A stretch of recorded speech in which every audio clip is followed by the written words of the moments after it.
बयान ने यह बता दिया कि जनता का रुख क्या कहता है। एक रिपोर्ट देखिए।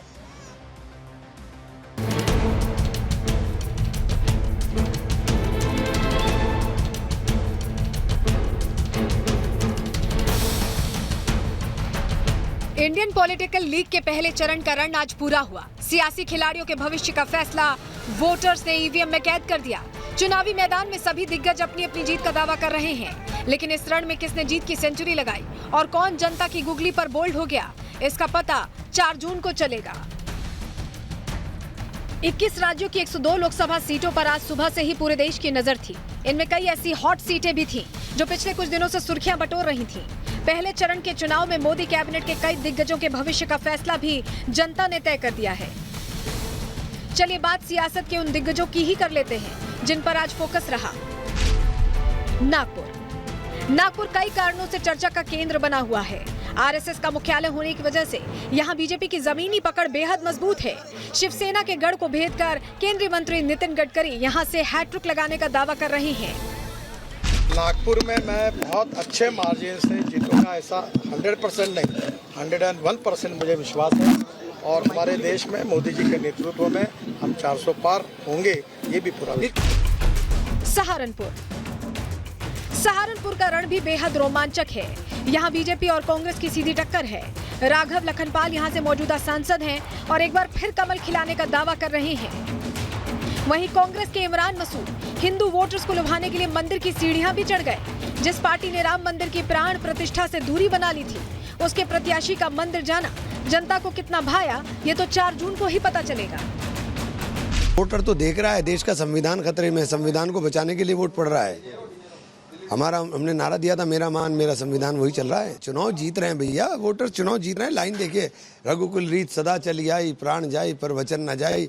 राजपूतों ने कहा कि इमरान का नहीं, हमारे स्वाभिमान का चुनाव है, तो चुनाव चल गया। आज इस बार गाड़ी पार है इंशाल्लाह। कैराना हिंदू परिवारों के पलायन की वजह से सुर्खियों में आए कैराना में इस बार बीजेपी ने कानून व्यवस्था और मोदी की गारंटी पर सियासी पिच तैयार की। सपा ने हसन परिवार की बेटी इकरा हसन पर दांव लगाया, तो बसपा ने श्रीपाल को उतारकर मुकाबले को त्रिकोणीय बना दिया। अब नतीजों के दिन पता चलेगा कि जनता ने किसे जीत का टीका लगाया है। मुजफ्फरनगर दंगों का दंश झेल चुके मुजफ्फरनगर में 2014 से बीजेपी का कब्जा है। केंद्रीय मंत्री संजीव बालियान यहां से जीत की हैट्रिक लगाने का दावा कर रहे हैं। इस सीट पर मतदाताओं ने भी बढ़ चढ़कर हिस्सा लिया। मोदी जी को हम 400 पहुंचाएंगे, उसके लिए पहले हमें सबसे पहले संजीव बालियान को यहां से जिता के भेजना है। मोदी गारंटी में है कि जो उन्होंने कहा है अब तक वो पूरा होना चाहिए, और वो पूरा होता आ रहा है और आगे भी पूरा होगा। मोदी ने इतने काम कर दिए और जो कर नहीं सकता। रामपुर आजम खान के गढ़ में सपा इस बार त्रिकोणीय लड़ाई में फंस गई है। सपा ने इस सीट से मोहिबुल्लाह नदवी को चुनावी मैदान में उतारा है, तो वहीं बीजेपी के टिकट पर घनश्याम लोधी और बसपा से जीशान खान चुनाव लड़ रहे हैं। अखिलेश से नाराजगी के चलते आजम समर्थकों ने बसपा उम्मीदवार के समर्थन का ऐलान किया। सपा और बसपा की लड़ाई में बीजेपी अपना फायदा देख रही है। बीजेपी को भरोसा है कि मोदी की गारंटी पर रामपुर के वोटर्स ने मतदान किया है। नवाबो आजम का कोई भी जो है वो न साया है न वर्चस्व है। यहाँ देश, ये केवल यहाँ के जो जनता है, यहाँ के जो लोग हैं वो है। नवाबो आजम का जो है वो कहते हैं ना, बड़े बड़े जो गढ़ हैं वो नरेंद्र मोदी जी के काम की गिनती ने गड्ढों में डाल दी। पीलीभीत सीट भी उत्तर प्रदेश की हॉट सीटों में से एक है। बीजेपी ने यहाँ के सिटिंग सांसद वरुण गांधी का टिकट काटकर इस बार योगी सरकार के मंत्री जितिन प्रसाद को चुनावी मैदान में उतारा। इस सीट पर बीजेपी की अच्छी पकड़ मानी जाती है।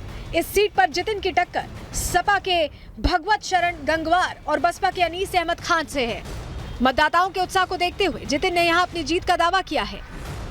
कोई चुनौती नहीं है। प्रधानमंत्री जी के नेतृत्व में ये चुनाव आप देखिएगा, प्रचंड बहुमत से जो काम हुए 10 वर्ष में, उसके आधार पर जनता का समर्थन मिल रहा है। और जो पार्टियां हैं विपक्ष की, उनके पास ना कोई योजना है, ना कोई विचार है, ना देश के लिए कोई और पॉलिसी प्रोग्राम है, और उनको सफाया हो जाएगा। गढ़वाल उत्तराखंड की गढ़वाल लोकसभा सीट से बीजेपी के टिकट पर अनिल बलूनी चुनावी मैदान में है।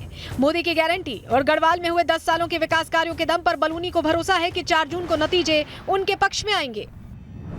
19 के चुनाव से और बेहतर तरीके से और ज्यादा मतों के साथ अपना सर्वश्रेष्ठ प्रदर्शन करते हुए भारतीय जनता पार्टी 500 सीटें जीतने वाली। अब ये तो 4 जून को आपको पता लग जाएगा कितनी टफ है। छिंदवाड़ा कांग्रेस का गढ़ रहा है। इस सीट से कमलनाथ 9 बार सांसद रहे, तो वहीं फिलहाल उनके बेटे नकुल नाथ सांसद हैं। 2019 के लोकसभा चुनावों में कांग्रेस मध्य प्रदेश की यही इकलौती सीट जीत सकी थी, लेकिन इस बार बीजेपी के बंटी साहू मोदी की गारंटी के दम पर अपनी जीत का दावा कर रहे हैं। कहीं कोई कांटे की टक्कर नहीं है। देश में अब की बार 400 पार का नारा लग रहा है और आप लिख लीजिए आज 425 से कम सीट नहीं आनी है। परिवारवाद, सामंतवाद, धनबल, षड्यंत्र और उसके बाद भी आप सोचते हो छिंदवाड़ा से जीत जाओगे। गया बिहार की गया सीट से हिंदुस्तानी आवाम मोर्चा के अध्यक्ष जीतन राम मांझी मैदान में हैं। मांझी को अपनी जीत पर पूरा भरोसा है। रिपब्लिक भारत से बात करते हुए मांझी ने जहां आरजेडी पर जमकर निशाना साधा, वहीं पीएम मोदी से मिले सम्मान का जिक्र भी किया। इंडिया गठबंधन है, उसका मुद्दा है कि प्राइम मिनिस्टर हम होंगे, आपस में लड़ रहे हैं। देखें बाय नाइट में पूर्णिया में देख रहे हैं क्या हो रहा है, लेकिन यहाँ कम्पैक्ट होकर एक लीडरशिप के अंतर्गत बात हो रही है। और क्यों न हो, जो लीडरशिप नरेंद्र मोदी जी ने दिया है, निकट भविष्य में कोई प्राइम मिनिस्टर ने वो लीडरशिप भारत को 400 पार एकदम निश्चित 400 पार। जयपुर पिंक सिटी के नाम से मशहूर जयपुर में भी पहले चरण का रण पूरा हुआ। जयपुर शहर सीट को बीजेपी का गढ़ भी माना जाता है। यहां से बीजेपी की मंजू शर्मा की जीत लगभग तय मानी जा रही है, क्योंकि उनके सामने कांग्रेस ने प्रताप सिंह खाचरियावास को मैदान में उतारा है। प्रताप सिंह खाचरियावास पिछला विधानसभा चुनाव भी हार गए थे। ऐसे में बीजेपी के हौसले बुलंद हैं। आश्वस्त है इस बार जीत को लेकर? पूरी मैं आश्वस्त हूँ और आपने देखा लोगों में इतना उत्साह है। सुबह सुबह लोग आ गए हैं वोट देने के लिए, वोट कास्ट करने के लिए, और बहुत जरूरी है। फिलहाल पहले चरण के वादे और दावे अब ईवीएम में कैद हैं। अब देखना ये होगा कि 4 जून को किन प्रत्याशियों के भाग्य का उदय होता है और कौन ईवीएम को कोसता है। Bureau report, Republic Bharat.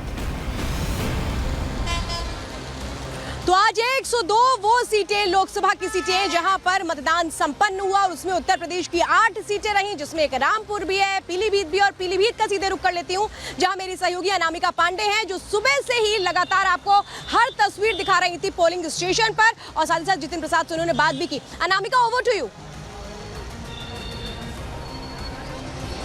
Shweta, आप रामपुर की बात कर रही हैं। पीलीभीत में मैंने जितिन प्रसाद से बात की तो बड़ा कूल माहौल रहा है, बड़ी शांति रही है, लोग बढ़ चढ़कर मतदान करने के लिए। यही वजह है कि उत्तर प्रदेश में करीब 60% के आसपास मतदान हुआ है। लेकिन मुरादाबाद की सीट को लेकर लगातार असमंजस की स्थिति समाजवादी पार्टी में बनी हुई थी। यही वजह है कि मौजूदा सांसद एसटी हसन का दर्द भी छलका है। एसटी हसन बार बार कह रहे हैं कि समाजवादी पार्टी का बड़ा नुकसान है। उन्होंने कई महत्वपूर्ण बातें कही। उनका कहना है कि सपा का सबसे बड़ा नुकसान है, उससे मुसलमानों का विश्वास दरकने लगा है। दरअसल एसटी हसन की जो नाराजगी सामने आई थी, उससे ये तमाम बातें कही जा रही हैं। साथ ही मुस्लिमों की आवाज उठाने वाले लीडर्स जेल में हैं, ये भी बात एसटी हसन कह रहे हैं। और इस बात को कहने का उनका इशारा आजम खान की तरफ था कहीं ना कहीं। साथ ही उन्होंने ये भी कहा कि सपा में साइडलाइन किए गए हैं ऐसे नेता जो मुस्लिमों के हितों की बात करते हैं। अभी तक यही एसटी हसन समाजवादी पार्टी के सबसे मुखर नेता और विवादित बयान देने में सबसे आगे नेता कहे जाते थे, लेकिन अब यही एसटी हसन उनका दर्द छलक रहा है और समाजवादी पार्टी की नीतियों पर और नेता पर सवाल खड़े कर रहे हैं। आखिर क्या कहना है एसटी हसन का? आखिर क्यों एसटी हसन का दर्द छलका है? किस बात को लेकर नाराजगी है? दरअसल टिकट को लेकर भी कई बातें सामने आई थी और इसीलिए वो अपनी बात इस तरह से कह रहे हैं कि किसी को नाराजगी भी ना हो, किसी को बुरा भी ना लगे और वो अपनी बात भी कह दें। क्या कहा है एसटी हसन ने, देखिए इस रिपोर्ट में।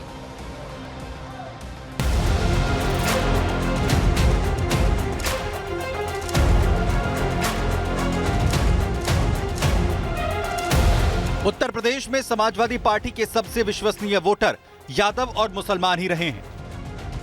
इन्हीं दोनों समुदायों के बल पर पहले मुलायम सिंह यादव और बाद में अखिलेश यादव अपनी सियासी जमीन मजबूत करते रहे। लेकिन इस लोकसभा चुनाव में अखिलेश यादव एमवाई फैक्टर को लेकर काफी कंफ्यूज नजर आए और उनके कंफ्यूजन का खामियाजा एसटी हसन जैसे नेताओं को भुगतना पड़ा। मुरादाबाद सीट से मौजूदा सांसद एसटी हसन ने चुनाव लड़ने की पूरी तैयारी कर ली थी, नॉमिनेशन भी फाइल कर दिया, लेकिन अगले ही दिन सपा अध्यक्ष अखिलेश यादव ने उनका टिकट काटकर आजम खान की करीबी माने जाने वाली रोची वीरा को दे दिया। टिकट कटने के बाद एसटी हसन खासा नाराज दिखे। पार्टी और एसटी हसन के बीच तनाव भी देखा गया। अखिलेश यादव प्रचार करने गए तब भी एसटी हसन साथ नहीं आए। अब हसन पार्टी में मुसलमानों की कद्र न होने का आरोप लगा रहे हैं। सपा पर इस तरह का आरोप लगाने वाले एसटी हसन पहले नेता नहीं है।